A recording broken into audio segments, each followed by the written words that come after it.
Fire Escape Academy, Inspector Training. We're here in Beverly, Massachusetts, and we're looking at a balcony with a ladder. And again, we're looking for reasons to write a violation. We're either looking for deterioration or we're looking for structural issues. So let's take a look at deterioration first, because if you write that one, you don't need an unsafe condition because that'll get picked up during the inspection.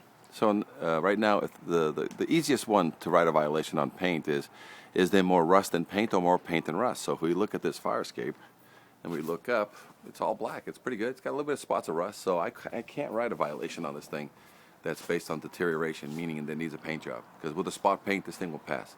So now I have to go and find something structural. Let's take a look at, the ladder's on. It looks like from down here I can see the connections into the wall. Everything looks good as far as the railings, supports are all welded supports, so I really can't see. But the one thing I can see right off the bat, you may or may not be able to see, is that at the supports are lag bolted into the building. There's no through bolt coming out, meaning usually if it's properly bolted in, there's a nut on the outside at the top of the support. And here what we have is the head of a lag bolt. Now, it doesn't mean that I could be wrong and that there's a plate on the inside, but now it needs to be verified. So right now I can write an unsafe condition violation simply because to me it looks like this thing is lagged in, and that's the person that's going to prove whether or not this fire escape is lagged in is going to be the inspector.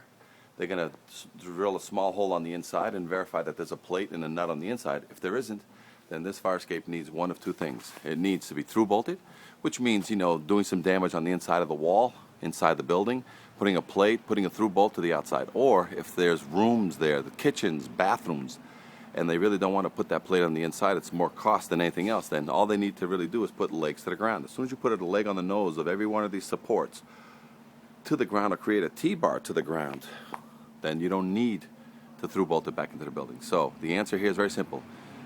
Through bolt it and verify that the through bolt is there, or create a through bolt system on this.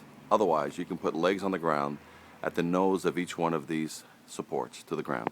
And if it allows, great. If it doesn't allow, you can create a T-bar or a cantilevered system to hold that platform up in the air. Any further questions, give us a call here at Fire Escape Engineers, 866-649-0333, or visit YouTube and type in Fire Escape Academy Inspector Training, and there will be hundreds of videos throughout the country on typical fire escape inspection techniques to write a violation.